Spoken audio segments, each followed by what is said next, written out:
Hello friends, welcome to सनबी classes. एजुटेरिया के नई बुक बिहार दरोगा के वॉल्यूम 3 का प्रैक्टिस सेट का सेट 2 है। तो आइए शुरू करते हैं। पहला प्रश्न से, वर्ष 2021 के लिए साहित्य का नोबेल पुरस्कार सम्मान से किस व्यक्ति को सम्मानित किया गया? Option Louise Gluck, Benjamin List, Abdul Razak Gurnah, A and सी दोनों। और इसका सही आंसर हो जाएगा ऑप्शन सी, अब्दुल रज्जाक गुरना। अब्दुल रज्जाक तंजानिया के हैं, जिन्हें साहित्य के लिए नोबेल पुरस्कार के लिए चुना गया है। नेक्स्ट है, अक्टूबर 2021 में किस राज्य के प्रसिद्ध सफ़ेद प्याज को जीआई टैग प्रदान किया गया? ऑप्शन महाराष्ट्र, कर्नाटक, गोवा, असम। और इसका सही आंसर है ऑप्शन ए, महाराष्ट्र। महाराष्ट्र के अलीबाग के प्रसिद्ध सफ़ेद प्याज का जीआई टैग दिया गया है। देश में सर्वाधिक प्याज का उत्पादन महाराष्ट्र में ही किया जाता है। नेक्स्ट प्रश्न है, 66वें फिल्म फेयर पुरस्कार 2021 में सर्वश्रेष्ठ अभिनेत्री का पुरस्कार किसे मिला?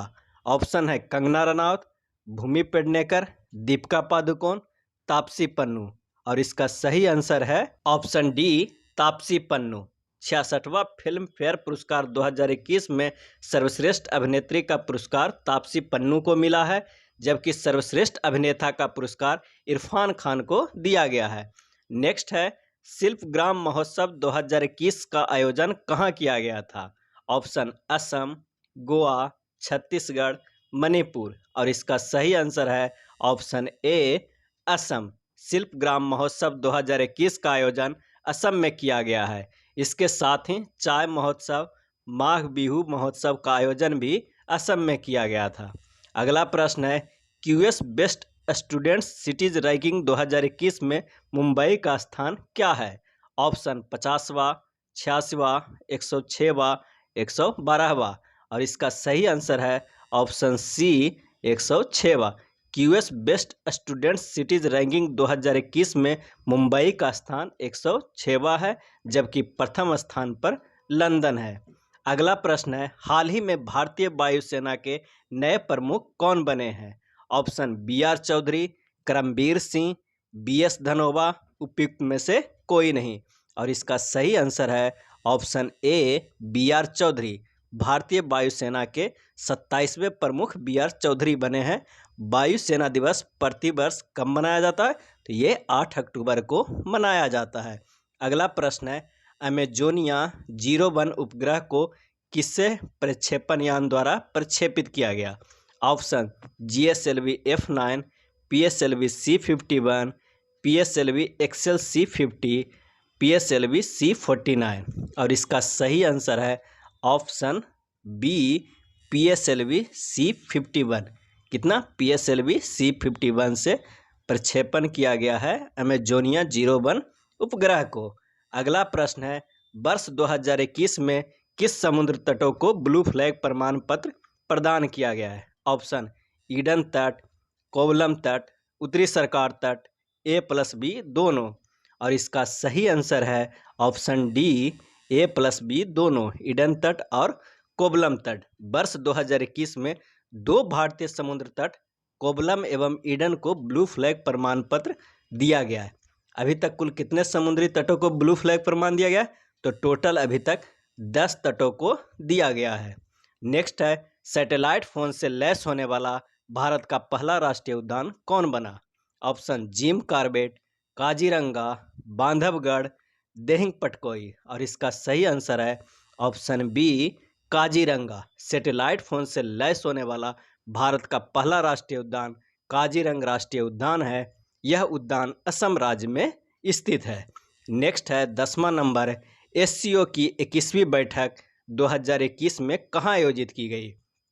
ऑप्शन नई दिल्ली, इटली, तजाकिस्तान, तुर्कमेनिस्तान। और इसका सही आंसर है ऑप्शन सी, तजाकिस्तान। SCO 2021 की बैठक तजाकिस्तान में आयोजित किया गया है।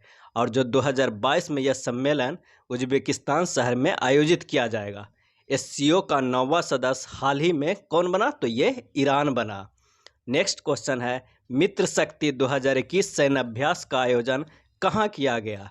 ऑप्शन अम्पारा, रानीखेत, कोलंबो, उपयुक्त में से कोई नहीं। और इसका सही आंसर है ऑप्शन ए अम्पारा। नेक्स्ट प्रश्न देख लेते हैं। भारत सरकार ने किस वर्ष तक भारतीय रेलवे को ग्रीन रेलवे बनाने का लक्ष्य रखा है?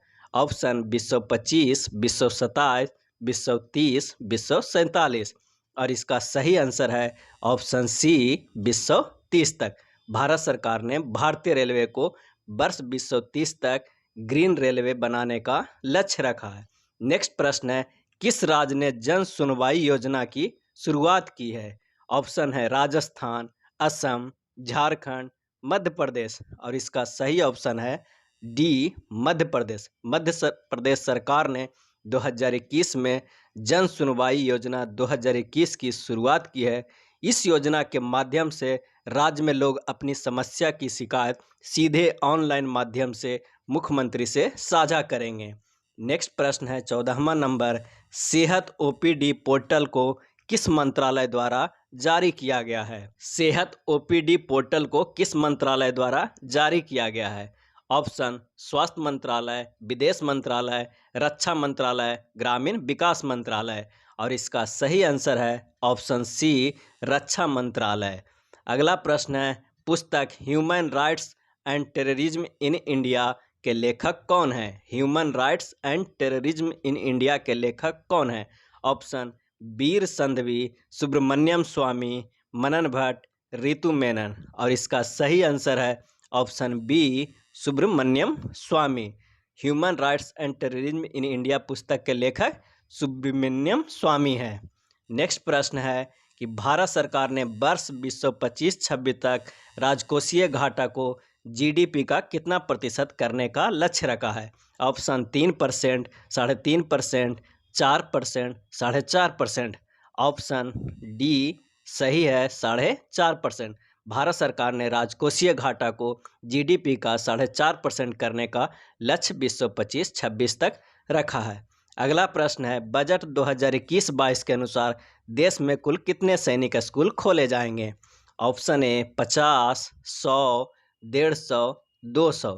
और इसका सही आंसर है ऑप्शन बी 100। जारी बजट के अनुसार देश में कुल 100 सैनिक स्कूल खोले जाने की घोषणा की गई है। नेक्स्ट प्रश्न है, अप्रैल 2020 से सितंबर 2020 तक भारत में सर्वाधिक एफडीआई किस देश में आया? ऑप्शन है सिंगापुर, अमेरिका, चीन, मॉरिशस। और इसका सही आंसर है ऑप्शन ए सिंगापुर से। आर्थिक सर्वेक्षण 2020-21 के अनुसार देश में सर्वाधिक एफडीआई सिंगापुर से आया, जबकि भारत में सबसे ज़्यादा गुजरात राज्य से एफडीआई आया। नेक्स्ट है, टोक्यो पैरा ओलंपिक में भारत के लिए पहला पदक किसने जीता? ऑप्शन अबनी लेखरा, मनीष नरवाल, भाविना पटेल, सुमित अंतुल। और इसका सही आंसर है option C Bhavina Patel. Tokyo para Olympic 2020 में भारत के लिए पहला पदक भाविना पटेल ने रजत पदक टेबल टेनिस में जीता था। पैरा ओलंपिक 2020 में भारत ने कुल कितने पदक जीते? तो कुल 19 पदक भारत ने जीते हैं। नेक्स्ट प्रश्न है, टोक्यो पैरा ओलंपिक में स्वर्ण पदक जीतने वाले बैडमिंटन खिलाड़ी प्रमोद भगत का संबंध बिहार के किस जिले से है? प्रमोद भगत का संबंध बिहार के किस जिले से है? ऑप्शन वैशाली, मुजफ्फरपुर, जहानाबाद, पश्चिम चंपारण। और इसका सही आंसर है ऑप्शन ए वैशाली से। टोक्यो पैरा ओलंपिक 2020 में स्वर्ण पदक जीतने वाले बैडमिंटन खिलाड़ी प्रमोद भगत का संबंध बिहार के वैशाली जिले से है। नेक्स्ट प्रश्न है, किस देश ने भारत से ब्रह्मोस मिसाइल सहित अन्य उपकरण की खरीद हेतु समझौता किया है? Option Japan, Iran, Philippines, Germany. और इसका सही आंसर है ऑप्शन सी फिलीपींस। फिलीपींस ने भारत के साथ ब्रह्मोस मिसाइल सहित अन्य रक्षा उपकरणों हेतु समझौता किया है। नेक्स्ट प्रश्न है, किस संस्था द्वारा देश के पहले नैनो यूरिया लिक्विड को जांच किया गया? Option A NFL, RCF, IFFCO, NAFED। और इसका सही आंसर है option C IFFCO IFFCO. IFFCO द्वारा देश में पहली बार नैनो यूरिया लिक्विड को जांच किया गया है। नेक्स्ट प्रश्न है, हाल ही में एस्टोनिया की पहली महिला प्रधानमंत्री कौन बनी? ऑप्शन काजा क्लास, आयना हेमले, जेसिंडा अर्डर्न, उपयुक्त में से कोई नहीं। और इसका सही आंसर है ऑप्शन ए काजा क्लास। हाल ही में एस्टोनिया की पहली महिला प्रधानमंत्री काजा क्लास बनी। एस्टोनिया की राजधानी कहाँ है? तो एस्टोनिया की राजधानी तालिन है। अगला प्रश्न है, निम्नलिखित आंकड़ों के अनुसार भारत का दूसरा सबसे बड़ा तेल आपूर्तिकर्ता देश कौन बना? ऑप्शन सऊदी अरब, ईरान, अमेरिका, इराक। और इसका सही आंसर है ऑप्शन सी अमेरिका। हाल ही में अमेरिका ने सऊदी अरब को पीछे छोड़ते हुए भारत का दूसरा सबसे बड़ा तेल आपूर्तिकर्ता देश बन गया है। अगला प्रश्न है, किस देश ने निवेश को बढ़ाने हेतु नई नागरिकता नीति 2021 की शुरुआत की है? और ऑप्शन है जापान, भारत, ओमान, यूएई। और इसका सही आंसर है ऑप्शन डी यूएई।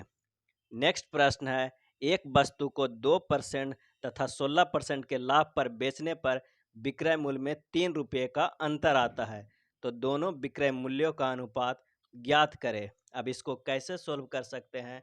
तो मान लीजिए वस्तु का सीपी x है, तो प्रश्न में जो दिया हुआ है 116x बटा 100 कर दीजिए, माइनस 102x/100 कर दीजिए और उसे इक्वेट कर दीजिए 3 से, तो सीपी निकल के आ जाएगा 150/7। फिर विक्रय मूल्य निकाल के अनुपात में कन्वर्ट कर दीजिएगा, तो ये सही आंसर हो जाएगा ऑप्शन बी 51:58। अगला प्रश्न भी मैथ से है, 512 के कितने गुणक पूर्ण वर्ग होंगे? तो 512 को कैसे हल कर सकते हैं? 1 के स्क्वायर, 2 के स्क्वायर, 4 के स्क्वायर, 8 के स्क्वायर एवं 16 के स्क्वायर से यह पूर्णतः विभाजित है, अतः 512 के 5 गुणक हैं। तो इसका सही आंसर हो जाएगा ऑप्शन बी 5। नेक्स्ट प्रश्न भी मैथ से है, 50 रुपये का 6 महीनों में प्रत्येक महीने के लिए 10% की दर से साधारण ब्याज ज्ञात करना है। तो साधारण ब्याज की फार्मूला है मूलधन गुना दर गुना समय, और इसका सही आंसर हो जाएगा ऑप्शन बी 30। अगला प्रश्न है, 45 परिणामों का औसत 23 है, इसमें पहले 22 का औसत 18 है और अंतिम 22 का औसत 21 है, तो 23वें परिणाम का मान क्या होगा? इसे आप हल कर सकते हैं। 45 परिणामों का कुल मान 45 गुना 23 बराबर 1035, और पहले 22 परिणामों का औसत हुआ 22 गुना 18 बराबर 396, और अंतिम 22 परिणामों का औसत 22 गुना 21 बराबर 462। तो 23वें परिणाम का मान निकल जाएगा 1035 से घटा दीजिएगा 396 प्लस 462 करके, तो टोटल आ जाएगा 177, ऑप्शन सी। नेक्स्ट प्रश्न है कि यदि ओ एक त्रिभुज ABC का परिकेंद्र है और OD BC पर लंब है, तो ट्रायंगल BOD का मान ज्ञात करें। और इसे जब हल कीजिएगा तो ट्रायंगल BOD बराबर हो जाएगा ट्रायंगल BOC बटा 2 ट्रायंगल A बटा 2 इक्वल टू ट्रायंगल A, इसलिए ऑप्शन सी सही हो जाएगा। चलिए नेक्स्ट प्रश्न देख लेते हैं कि निम्नलिखित में से कौन सा राज्य पड़ोसी देश भूटान के साथ सीमा साझा नहीं करता है? ऑप्शन है असम, पश्चिम बंगाल, अरुणाचल प्रदेश, उपयुक्त में से कोई नहीं। इसका सही आंसर हो जाएगा ऑप्शन डी उपयुक्त में से कोई नहीं। पड़ोसी देश भूटान के साथ 4 भारतीय राज्य सीमा साझा करते हैं, जो इस प्रकार हैं सिक्किम, असम, पश्चिम बंगाल तथा अरुणाचल प्रदेश। भूटान भारतीय राज्यों के साथ लगभग 699 किलोमीटर लंबी सीमा साझा करती है। प्रश्न में था भूटान के साथ सीमा साझा नहीं करता है, इसलिए आंसर हो गया था उपयुक्त में से कोई नहीं। नेक्स्ट प्रश्न है, अरावली पहाड़ी के पश्चिम छोर पे निम्न में से कौन सी नदी निकलती है? पश्चिम छोर से निम्न में से कौन सी नदी निकलती है? ऑप्शन लूनी, माही, बनास, A+B दोनों। और इसका सही आंसर हो जाएगा ऑप्शन डी A+B दोनों। लूनी और माही दोनों निकलती है अरावली पहाड़ी के पश्चिम छोर से। अरावली पहाड़ी की सबसे ऊंची चोटी का नाम है गुरु शिखर। नेक्स्ट प्रश्न देख लेते हैं कि हिमालय का प्रादेशिक विभाजन 4 विभाग में की गई है, जिसमें नेपाल हिमालय की लंबाई लगभग कितनी है? ऑप्शन 800 किलोमीटर, 720 किलोमीटर, 320 किलोमीटर, उपयुक्त में से कोई नहीं। और इसका सही आंसर है ऑप्शन ए 800 किलोमीटर। नेपाल हिमालय की लंबाई लगभग 800 किलोमीटर है। हिमालय का यह भाग काली, तथा तीस्ता नदियों के मध्य है। नेपाल हिमालय, काली तथा तीस्ता नदियों के मध्य में है। अगला प्रश्न देख लेते हैं, सैडल पीक की अवस्थिति कहाँ है? ऑप्शन है ग्रेट निकोबार, उत्तरी अंडमान, मध्य अंडमान, दक्षिण अंडमान, और इसका सही आंसर हो जाएगा ऑप्शन बी, उत्तरी अंडमान में। अंडमान निकोबार द्वीप समूह की सबसे ऊंची पर्वत चोटी सैडल पीक है, जो उत्तरी अंडमान में स्थित है। इसकी कुल लंबाई लगभग 740 मीटर है। नेक्स्ट प्रश्न है, दिए गए विकल्पों में कौन कृष्णा की सहायक नदी नहीं है? सहायक नदी नहीं है। ऑप्शन अमरावती, पंचगंगा, मूसी, पेनगंगा, और इसका सही आंसर है ऑप्शन डी, पेनगंगा। कृष्णा नदी का उद्गम महाबलेश्वर पहाड़ी के समीप पश्चिम घाट से है। भारत में इस नदी की लंबाई लगभग 1400 किलोमीटर है और इसके प्रमुख सहायक नदी है भीमा, तुंगभद्रा, मूसी, कोयना आदि, जबकि पेनगंगा, इंद्रावती, मंजीरा आदि गोदावरी के सहायक नदी है। अगला प्रश्न देख लेते हैं, विश्व में तंबाकू का सबसे बड़ा उत्पादन देश कौन है? ऑप्शन भारत, कनाडा, चीन, उत्तर कोरिया, और इसका सही आंसर है ऑप्शन सी, चीन। विश्व में तंबाकू का सबसे बड़ा उत्पादक एवं उपभोक्ता देश चीन है। अगला प्रश्न देख लेते हैं, भारत के किस क्षेत्र में अत्यधिक असिंचित खेती की जाती है? ऑप्शन है गंगा का मैदान, कोरोमंडल क्षेत्र, दक्कन का पठार, उपयुक्त में से कोई नहीं, और इसका सही आंसर है ऑप्शन सी, दक्कन का पठार। असिंचित क्षेत्र से तात्पर्य है उन क्षेत्र से जहां वार्षिक वर्षा औसत से भी कम होती है। तो दक्कन के पठार सर्वाधिक असिंचित क्षेत्र है। नेक्स्ट है, लोनार झील कहाँ स्थित है? ऑप्शन केरल, उड़ीसा, कर्नाटक, महाराष्ट्र, और इसका सही आंसर हो जाएगा ऑप्शन डी, महाराष्ट्र। महाराष्ट्र में स्थित है लोनार झील। यह एक प्रकार के खारे पानी का झील है। नेक्स्ट प्रश्न है, दिए गए विकल्पों में कौन स्थल रुद्ध देश है?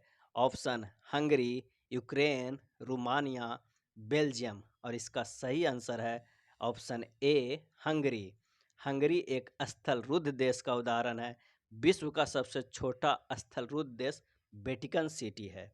अगला प्रश्न देख लेते हैं, निम्न में से कौन मेघालय पठार का भाग नहीं है? ऑप्शन गारो पहाड़िया, खासी पहाड़िया, जयंतिया पहाड़िया, भुवन पहाड़िया, और इसका सही आंसर है ऑप्शन डी, भुवन पहाड़िया। भुवन पहाड़िया लुसाई हिल्स का हिस्सा है, जबकि गारो, खासी, जयंतिया मेघालय पठार का हिस्सा है। नेक्स्ट है, राष्ट्रीय आय समिति का गठन किस वर्ष की गई थी? ऑप्शन 1949, 1951, 1956, 1960, और इसका सही आंसर है 1949। राष्ट्रीय आय समिति का गठन 1949 में किया गया था। इस समिति के पहले अध्यक्ष पीसी महालनोबिस थे। नेक्स्ट है, प्रच्छन्न बेरोजगारी को अन्य किस नाम से जाना जाता है? ऑप्शन चक्रीय बेरोजगारी, मौसमी बेरोजगारी, अल्प बेरोजगारी, उपयुक्त में से कोई नहीं, और इसका सही आंसर है ऑप्शन सी, अल्प बेरोजगारी। प्रच्छन्न बेरोजगारी को अल्प बेरोजगारी के नाम से भी जाना जाता है। भारत में कृषि के क्षेत्र में पर्याप्त प्रच्छन्न बेरोजगारी पाई जाती है। अगला है, जीएसटी क्या है? ऑप्शन प्रत्यक्ष कर, अप्रत्यक्ष कर, निगम कर, उपयुक्त में से कोई नहीं, और इसका सही आंसर है ऑप्शन ए, अप्रत्यक्ष कर। जीएसटी को भारत में पहली बार 1 जुलाई 2017 में लागू किया गया था।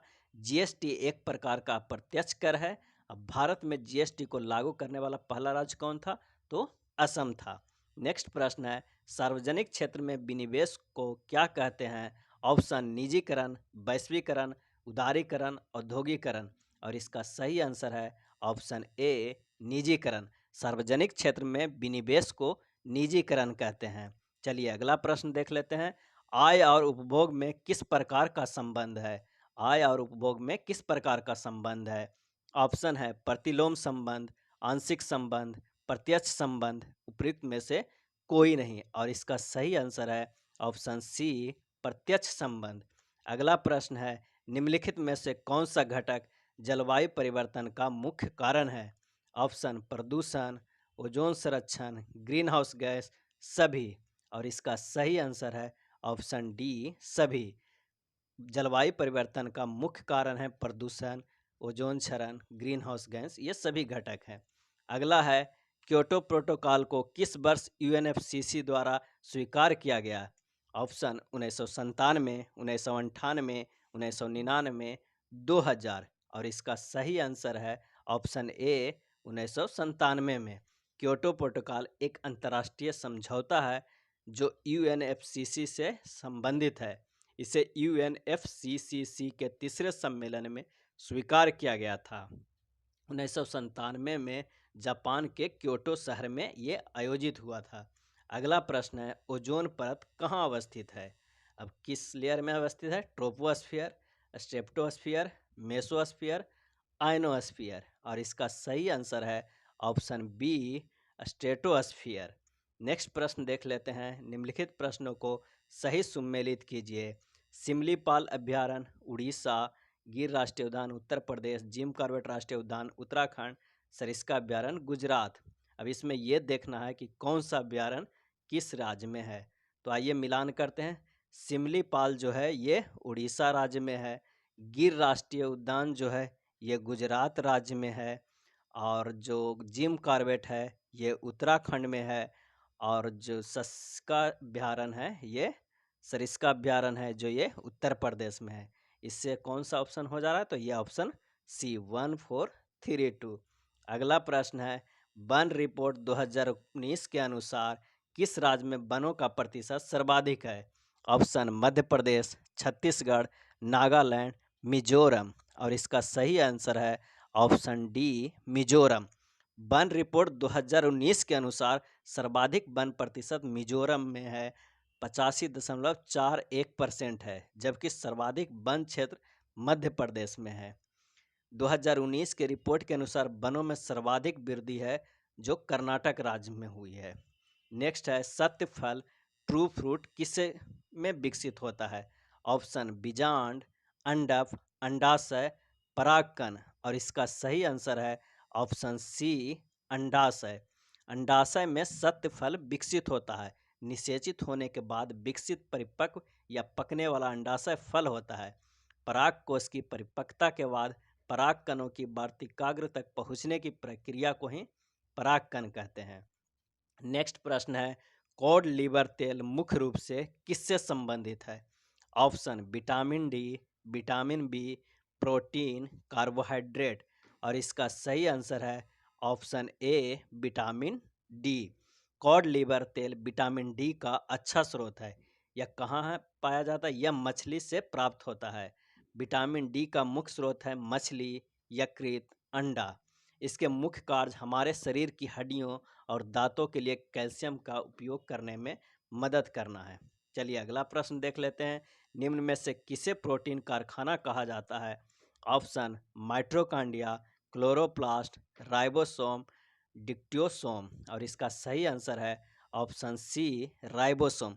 राइबोसोम कोशिका द्रव में मौजूद झिल्लीदार दानेदार संरचनाएं हैं जिसे पहली बार 1953 में जॉर्ज पोलेट द्वारा देखा गया था। राइबोसोम प्रोटीन संश्लेषण का स्थल है, इसलिए इसे कोशिका का प्रोटीन कारखाना भी कहा जाता है। अगला प्रश्न है वह जीव जिनमें केंद्रक झिल्ली का अभाव होता है को क्या कहा जाता है? ऑप्शन एक कोशिकीय जीव, बहुकोशिकीय जीव, सुकेंद्रकी, प्रोकैरियोट। और इसका सही आंसर है ऑप्शन डी, प्रोकैरियोट। ऐसे जीव जिनमें केंद्रक झिल्ली का अभाव होता है प्रोकैरियोट कहा जाता है, और जिन जीवों में केंद्रक झिल्ली वाली कोशिकाएं होती है उन्हें सुकेंद्रकी कहा जाता है। अगला प्रश्न है सिनकोना पौधे के किस भाग में कुन्नैन प्राकृतिक रूप में पाया जाता है? ऑप्शन जड़, फल, बीज और छाल। इसका सही आंसर है ऑप्शन डी, छाल। कुन्नैन औषधि सिनकोना के पेड़ की छाल से बनाई जाती है। सिनकोना का पेड़ आमतौर पर केरल राज्य में पाया जाता है। कुन्नैन एक ऐसी दवा है जो मलेरिया के प्रकोप होने से राहत दिलाती है। मलेरिया एक कोषीय परजीवी प्लाज्मोडियम के कारण होने वाला संक्रमण है। अगला प्रश्न है, निम्नलिखित में से कौन संशोधित भूमिगत तना का एक उदाहरण है? ऑप्शन आलू, गाजर, शकरकंद, इनमें से सभी। और इसका सही आंसर है ऑप्शन ए आलू। संशोधित भूमिगत तना का एक उदाहरण है। संशोधित तना स्टेम उत्तक से प्राप्त होता है जो मृदा की सतह के नीचे मौजूद होता है। आलू, अदरक संशोधित तना के उदाहरण है, जबकि शकरकंद एक संशोधित जड़ है। अगला प्रश्न देखते हैं कि निम्नलिखित में से कौन सा कथन फ्लोएम के बारे में सही है? ऑप्शन, फ्लोएम पानी और खनिजों का परिवहन करता है। फ्लोएम फिटोसिंथेटिक उत्पादों का परिवहन करता है। फ्लोएम पौधों को सहारा देता है। और डी में B+C। और इसका सही आंसर हो जाएगा ऑप्शन बी, फ्लोएम फिटोसिंथेटिक उत्पादों का परिवहन करता है। अगला देख लेते हैं, स्थलीय हरे पौधों की पत्तियों में कितनी मात्रा में उपलब्ध सौर ऊर्जा को खाद्य ऊर्जा में परिवर्तित किया जाता है? ऑप्शन है 1%, 10%, 45%, 99%। और इसका सही आंसर है 1%। ऑप्शन ए सही है। हरे पौधों की पत्तियों द्वारा खाद्य ऊर्जा में परिवर्तित सूर्य की प्रकाश की मात्रा उपलब्ध सौर ऊर्जा का लगभग 1% है। अगला प्रश्न है, कैल्शियम कार्बाइड का उपयोग हरे फलों को पकाने के लिए किया जाता है क्योंकि यह खाली स्थान बनाता है। Acetylene, methylene, florigen, auxin. और इसका सही आंसर है option A acetylene. Calcium carbide का रासायनिक सूत्र क्या होता है? तो CaC2 होता है।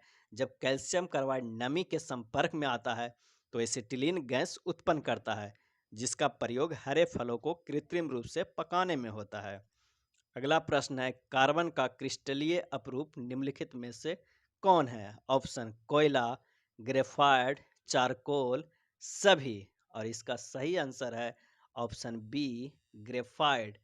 कोयला कार्बन का एक अपरूप है जिसमें 6 कार्बन परमाणुओं की इकाइयां होती है जो एक क्रिस्टल संरचना का निर्माण करती है। क्रिस्टल संरचना में इकाइयां एक क्रमबद्ध षटकोणीय तरीके से व्यवस्थित होती है। अगला प्रश्न देख लेते हैं 61 नंबर, एन कोश में अधिकतम इलेक्ट्रॉनों की संख्या कितनी होती है? ऑप्शन 2, 14, 18, 32। और इसका सही आंसर है ऑप्शन डी 32। नेक्स्ट प्रश्न है, आधुनिक आवर्त सारणी के उस समूह का नाम बताएं जिसमें ऐसे तत्व हैं जो सभी गैस हैं। ऑप्शन समूह 10, समूह 12, समूह 14, समूह 18। इसका सही आंसर है ऑप्शन डी समूह 18। आवर्त सारणी में ग्रुप 18 को अक्रिय गैस ग्रुप का या उत्कृष्ट गैस ग्रुप कहा जाता है क्योंकि सभी तत्व इस समूह के गैसीय अवस्था में है और सभी तत्व प्रकृति में स्थिर है। कौन कौन है भाई? तो helium, neon, argon, krypton, xenon तथा रेडॉन शामिल है। अगला प्रश्न देख लेते हैं, पपीता में कौन सा अम्ल पाया जाता है? ऑप्शन एस्कॉर्बिक अम्ल, सिट्रिक अम्ल, ऑक्जेलिक अम्ल, टार्टेरिक अम्ल। और इसका सही आंसर है ऑप्शन ए एस्कॉर्बिक अम्ल। एस्कॉर्बिक अम्ल का फार्मूला होता है C6H8O6। ये पपीता, आंवला और ब्रोकली में काफ़ी मात्रा में पाया जाता है, जबकि सिट्रिक अम्ल नींबू, संतरा, टमाटर, खट्टा फल आदि में पाया जाता है। और ऑक्जेलिक अम्ल पालक, टमाटर में पाया जाता है। और टार्टेरिक अम्ल कच्चा आम, अंगूर, इमली, केला आदि में पाया जाता है। नेक्स्ट प्रश्न है, क्षारक वो रासायनिक पदार्थ होते हैं जो जल में घुलकर मुक्त करते हैं। ऑप्शन है H-, H+, OH+, OH-। और इसका सही आंसर है ऑप्शन डी OH-। क्या? OH-। NaOH को H2O में करते हैं तो टूटकर Na+ और प्लस OH- बन जाता है। क्षारक लाल लिटमस पेपर को नीला रंग में बदल देता है, मेथिल ऑरेंज को पीले रंग में तथा फिनोफ्थलीन को गुलाबी रंग में परिवर्तित कर देता है क्षारक। नेक्स्ट प्रश्न देख लेते हैं, क्षितिज ऊर्जा के संबंध में निम्नलिखित में से कौन सा कथन सत्य नहीं है? कौन सा कथन सत्य नहीं है? और इसका सही आंसर है ऑप्शन डी सभी असत्य है। अगला प्रश्न है, निम्न में से कौन सी तरंग अनुप्रस्थ नहीं है? और इसका सही आंसर हो जाएगा डी, सर्पिलाकार स्प्रिंग से उत्पन्न तरंगे अनुप्रस्थ तरंगे नहीं होती है। नेक्स्ट प्रश्न देख लेते हैं। तापगतिकी की प्रथम नियम समानता किससे संबंधित है? चार्ल्स नियम, न्यूटन के शीतलन नियम, ऊष्मा विनिमय का नियम, ऊर्जा के संरक्षण नियम। और इसका सही आंसर है ऑप्शन डी, ऊर्जा के संरक्षण के नियम से। नेक्स्ट प्रश्न देख लेते हैं। लेंस फार्मूला कौन सा है? और इसका सही आंसर हो जाएगा ऑप्शन ए, 1/f बराबर 1/v माइनस 1/u। चलिए अगला प्रश्न देखते हैं। जब अर्धचालक को गर्म किया जाता है तो इसके प्रतिरोध पर क्या प्रभाव पड़ता है? ऑप्शन कम होता है, बढ़ता है, समान बना रहता है या अर्धचालक पर निर्भर करता है। और इसका सही आंसर होगा ऑप्शन ए, कम होता है। नेक्स्ट प्रश्न है। संविधान के किस अनुच्छेद के अंतर्गत किसी व्यक्ति के विदेश यात्रा के अधिकार को संरक्षण प्रदान करता है? ऑप्शन है अनुच्छेद 18, अनुच्छेद 21, अनुच्छेद 19, अनुच्छेद 15। और इसका सही आंसर है ऑप्शन बी, अनुच्छेद 21। मेनका गांधी बनाम भारत संघ के मामलों में यह निर्धारित किया गया है कि अनुच्छेद 21 के अंतर्गत कोई व्यक्ति अपने इच्छानुसार कभी भी तथा कहीं भी जा सकता है। इसमें विदेश यात्रा भी शामिल किया गया है। नेक्स्ट प्रश्न है। भारतीय संविधान सभा की पहली बैठक कब हुई थी? ऑप्शन 26 जनवरी 1950, 26 जनवरी 1949, 13 दिसंबर 1946, 9 दिसंबर 1946। और इसका सही आंसर है ऑप्शन डी, 9 दिसंबर 1946 को संविधान सभा की पहली बैठक हुई थी। इस बैठक में कुल 207 सदस्यों ने हिस्सा लिया था। संविधान सभा की पहली बैठक की अध्यक्षता अस्थायी अध्यक्ष डॉक्टर सच्चिदानंद सिन्हा ने किया था, जबकि उसके 2 दिन बाद 11 दिसंबर 1946 को संविधान सभा ने डॉक्टर राजेंद्र प्रसाद को निर्विरोध संविधान सभा के अस्थायी अध्यक्ष के रूप में निर्वाचित कर लिया गया था। नेक्स्ट प्रश्न है। निम्नलिखित कथनों में से कौन सा कथन सत्य है? ऑप्शन है भारतीय संविधान अध्यात्मक है, भारत एक नाम मात्र का राजतंत्र है, भारत एक कुलीन तंत्र है, भारत एक संस्थात्मक प्रजातंत्र है। और इसका सही आंसर हो जाएगा ऑप्शन डी, भारत एक संस्थात्मक प्रजातंत्र है। नेक्स्ट प्रश्न है। सेवा के अधिकार कोई अवधारणा सर्वप्रथम किस देश में प्रारंभ हुआ था? ऑप्शन ब्रिटेन, भारत, अमेरिका, चीन। और इसका सही आंसर है ऑप्शन ए, ब्रिटेन। सेवा के अधिकार की अवधारणा सर्वप्रथम ब्रिटेन में 1991 ईस्वी में प्रारंभ हुआ। इसका तात्पर्य उस अधिकार से है जिसके तहत राज्य एक निश्चित अवधि के अंदर लोक सेवाएं देने की गारंटी देता है। इसे सिटीजन चार्टर भी कहा जाता है। अगला प्रश्न है। भारत के राष्ट्रपति अपने शक्तियों का प्रयोग करते हैं प्रधानमंत्री द्वारा, सीधे अथवा अपने अधीनस्थ अधिकारियों द्वारा, मंत्रियों द्वारा, मंत्रिमंडल द्वारा। और इसका सही आंसर है बी, सीधे अथवा अपने अधीनस्थ अधिकारियों के द्वारा। संविधान के अनुच्छेद 52 के तहत भारत का एक राष्ट्रपति होगा जिसमें संघ की कार्यपालिका की शक्ति निहित होगी।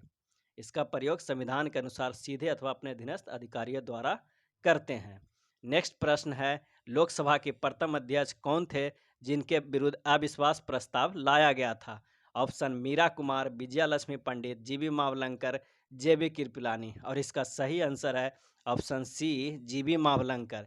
15 दिसंबर 1954 ईस्वी को आचार्य जेबी कृपलानी सहित विपक्ष के कई सांसदों द्वारा लोकसभा के प्रथम अध्यक्ष जीवी मावलंकर के विरुद्ध अविश्वास प्रस्ताव लाया गया था, परंतु 18 दिसंबर 1954 को लोकसभा द्वारा इसे प्रस्ताव को अस्वीकृत कर दिया गया था। नेक्स्ट है 76 नंबर प्रश्न। वर्तमान में भारत के कितने राज्य एवं संघ राज्य स्थित है? और इसका सही आंसर है ऑप्शन ए, 28 राज्य एवं 8 संघ राज्य स्थित है।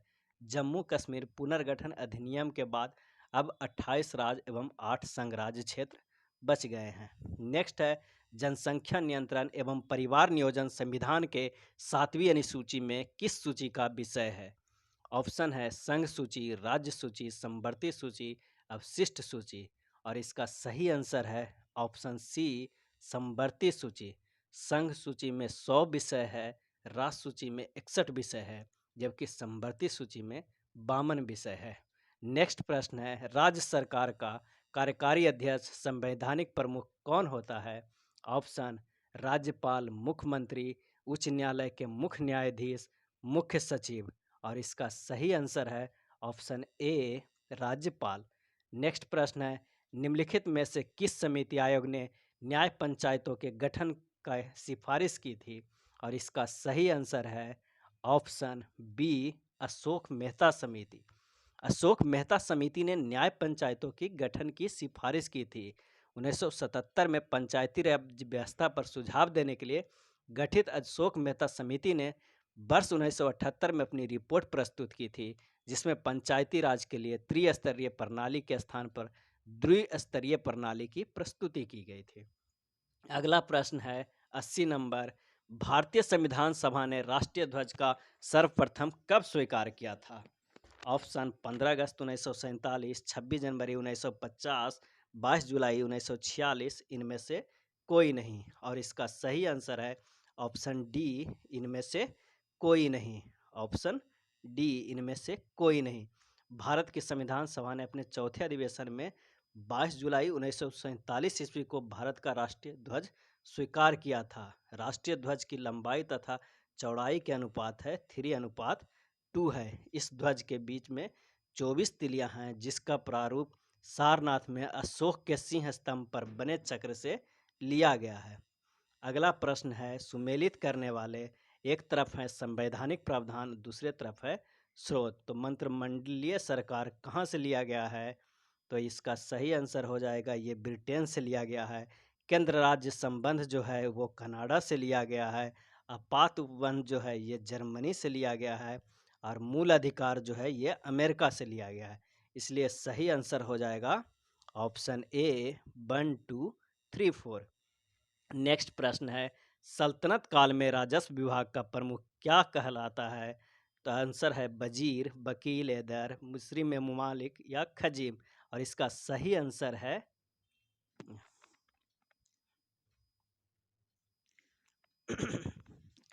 सल्तनत काल में राजस्व विभाग का प्रमुख क्या कहलाता था? ऑप्शन वजीर, वकील दर, मुस्री में मुमालिक, खजीम। और इसका सही आंसर है ऑप्शन ए वजीर। सल्तनत काल में राजस्व विभाग का प्रमुख वजीर या प्रधानमंत्री कहलाता था, जबकि वकील दर सुल्तान की व्यक्तिगत सेवाओं की देखभाल करने वाला कहलाता था। मुशरिफ ए मुमाकिल जो महालेखाकार और खजीम जो कोषाध्यक्ष कहलाता था। अगला प्रश्न है, अकबर द्वारा फतेहपुर सीकरी की स्थापना कब किया गया था? और इसका सही आंसर है ऑप्शन ए 1571 में फतेहपुर सीकरी की स्थापना किया गया था। इबादत खाने की स्थापना 1575 ईस्वी में किया था और जजिया कर समाप्त किए थे अकबर ने 1564 ईस्वी में। अगला है, पुरंदर की संधि कब हुई थी? ऑप्शन 1654, 1664, 1665, 1670। और इसका सही आंसर है ऑप्शन सी 1665 में। पुरंदर की संधि किसके किसके बीच हुआ था? तो महाराजा जय सिंह तथा शिवाजी के मध्य 1665 में हुआ था। शिवाजी ने बीजापुर के सेनापति अफजल खान की हत्या 1659 ईस्वी में कर दिए थे। नेक्स्ट प्रश्न है, चार बाग बनाने की परंपरा की शुरुआत किस शासक के समय हुआ था? और इसका सही आंसर है ऑप्शन बी अकबर के समय। चार बाग बनाने की परंपरा की शुरुआत मुगल शासक अकबर के समय हुआ था। अकबर का जन्म कब हुआ था? तो 1542 ईस्वी में हुआ था। नेक्स्ट है, मंदसौर अभिलेख निम्न में से किस शासक से संबंधित है? ऑप्शन यशोवर्मन, समुद्रगुप्त, रुद्रमन, स्कंदगुप्त। और इसका सही आंसर है ऑप्शन ए यशोवर्मन। अभिलेखों का अध्ययन इपिग्राफी कहलाता है। मंदसौर अभिलेख मलवा नरेश यशोवर्मन से संबंधित है, जबकि प्रयाग स्तंभ अभिलेख समुद्रगुप्त से तथा जूनागढ़ गिरनार अभिलेख रुद्रदामन से संबंधित है। अगला प्रश्न है, हेनसोंग के संबंध में कौन सा कथन सही है? तो इसमें सभी सही है, इसलिए ऑप्शन हो जाएगा सभी सत्य है। नेक्स्ट प्रश्न है, सैंधव सभ्यता के प्रमुख स्थल रोपड़ किस नदी के किनारे पर स्थित है? ऑप्शन सिंध, रावी, मादर, सतलज। और इसका सही आंसर है ऑप्शन डी सतलज। अगला प्रश्न देख लेते हैं, उत्तरकालीन मुगल सम्राट में सर्वाधिक समय तक शासन किसने किया था? उत्तरकालीन मुगल सम्राट में सर्वाधिक समय तक शासन किसने किया था? और इसका सही आंसर हो जाएगा ऑप्शन सी शाह आलम द्वितीय ने। नेक्स्ट प्रश्न है, प्रमुख जैन तीर्थंकरों में अरिस्ट नोमी 22वें का प्रतीक चिन्ह क्या है? और इसका सही आंसर है ऑप्शन ए शंख। महावीर का प्रतीक चिन्ह सिंह है, पार्श्व का प्रतीक चिन्ह सर्प है और नामी का नीलकमल है। अगला प्रश्न है, लंगर व्यवस्था को किस सिख गुरु ने अस्थायी बना दिया था? और इसका सही आंसर है ऑप्शन डी, गुरु अंगद ने। गुरु अंगद सिखों के दूसरे गुरु थे जिन्होंने गुरु नानक द्वारा शुरू किए गए लंगर व्यवस्था को अस्थायी बना दिए थे। इसके अलावा इन्होंने गुरुमुखी लिपि भी आरंभ किया था। अगला प्रश्न है, निम्नलिखित गवर्नर जनरल में किसने राजकोषीय कोषागार को मुर्शिदाबाद से हटाकर कलकत्ता लाया था?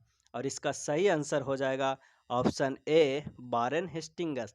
भारत में कंपनी के अधीन प्रथम गवर्नर जनरल वारेन हेस्टिंग्स, जिनका कार्यकाल था 1974 से 85 ईस्वी तक, राजकीय कोषागार को मुर्शिदाबाद से हटाकर कलकत्ता लाया था। इसने प्रत्येक जिला में एक फौजदारी तथा दीवानी अदालतों की स्थापना किया था। अगला प्रश्न है, बरेली में हुए 1857 ईस्वी के विद्रोह को दबाने वाला ब्रिटिश नायक कौन था? और इसका सही आंसर हो जाएगा ऑप्शन सी, हडसन। दिल्ली के विरोध को दबाने वाले ब्रिटिश नायक निकलसन था, जो मारा गया। बाद में हडसन ने दबाया। कानपुर में कैंपबेल, इलाहाबाद में कर्नल नील, फैजाबाद में कर्नल नील, लखनऊ में हेनरी लॉरेंस, जो मारा गया। बाद में कैंपबेल। नेक्स्ट प्रश्न है, पहली बार स्वराज शब्द का प्रयोग कब किया गया था? और इसका सही आंसर हो जाएगा ऑप्शन बी, 1906 ईस्वी में। पहली बार स्वराज शब्द का प्रयोग 1906 ईस्वी में भारतीय राष्ट्रीय कांग्रेस के कलकत्ता अधिवेशन में किया गया था। इस अधिवेशन की अध्यक्षता दादा भाई नौरोजी ने किया था। यह कांग्रेस का 22वां अधिवेशन था। नेक्स्ट प्रश्न है, आर्थिक सहयोग और विकास संगठन का मुख्यालय कहाँ है? ऑप्शन ए, जेनेवा, वियना, पेरिस, न्यूयॉर्क। और इसका सही आंसर हो जाएगा ऑप्शन सी, पेरिस। आर्थिक सहयोग और विकास संगठन का मुख्यालय पेरिस में है। नेक्स्ट प्रश्न है, साबाक निम्न में से किस देश की गुप्तचर संस्था है? ऑप्शन ईरान, इराक, इजराइल, मिस्र। और इसका सही आंसर हो जाएगा ऑप्शन ए, ईरान।